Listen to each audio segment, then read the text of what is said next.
Au nom du Père et du Fils et du Saint-Esprit. Amen. Viens, Esprit de Dieu, viens prier en nous. Viens nous vivifier par tes dons bienfaisants. Embrasse nos cœurs du feu de ton amour. Apporte-nous ta sagesse éternelle et que ta lumière éclatante purifie nos cœurs. Évangile de Jésus-Christ selon saint Matthieu. En ce temps-là, Jésus disait aux grands prêtres et aux anciens du peuple: « Quel est votre avis ? Un homme avait 2 fils.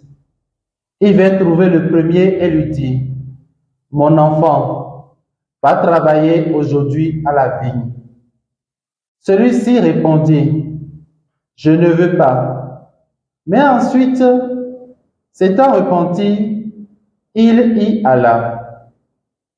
Puis le père alla trouver le second et lui parla de la même manière. Celui-ci répondit: « Oui, Seigneur, » et il n'y alla pas. Lequel des deux a fait la volonté du Père? Ils lui répondent: « Le premier. » Jésus leur dit: « Amen, je vous le déclare. Les publicains et les prostituées vous précèdent dans le royaume de Dieu. Car Jean le Baptiste est venu à vous sur le chemin de la justice, et vous n'avez pas cru à sa parole. Mais les publicains et les prostituées y ont cru. Tandis que vous, après avoir vu cela, vous ne vous êtes même pas repentis plus tard pour croire à sa parole. » Acclamons la parole du Seigneur. Louange à toi, Seigneur Jésus. Bien-aimés dans le Seigneur, nous sommes aujourd'hui le dimanche 1er octobre 2023 et nous bénissons le Seigneur pour ce nouveau mois qu'il nous donne.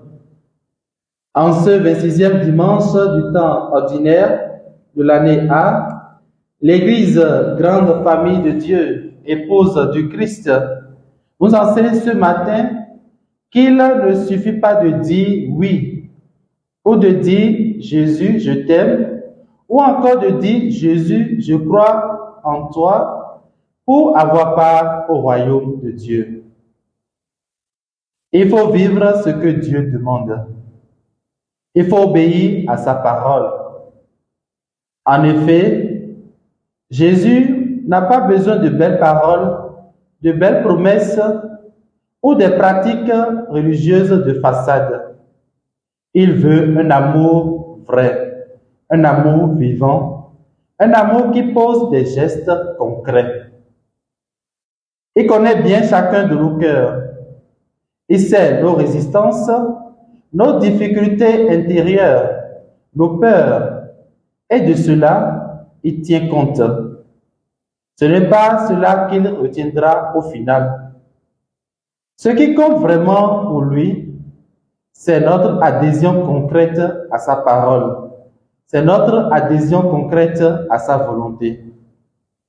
C'est ainsi que le plus grand des pécheurs, se convertissant réellement et posant de réels actes d'amour et de conversion, sera sauvé. Alors que le croyant béni oui, oui, qui dit mais ne vit pas, ne le sera pas. Si le Seigneur nous adresse cette parole ce matin, frères et sœurs, ce n'est pas pour nous condamner, mais pour nous inviter à une véritable conversion de cœur et de vie. C'est pour nous inviter à passer du paraître à l'être. Car nul n'est si saint qu'il n'ait besoin de revoir sa réponse d'amour quotidienne qu'il donne à Jésus. Alors, un examen de conscience s'impose. Mon frère, ma sœur, est-ce que ta vie est en accord parfait avec la parole du Seigneur? Puisse sa grâce ne nous fasse jamais défaut et que sa bénédiction demeure toujours dans votre vie. Au nom du Père et du Fils et du Saint-Esprit. Amen.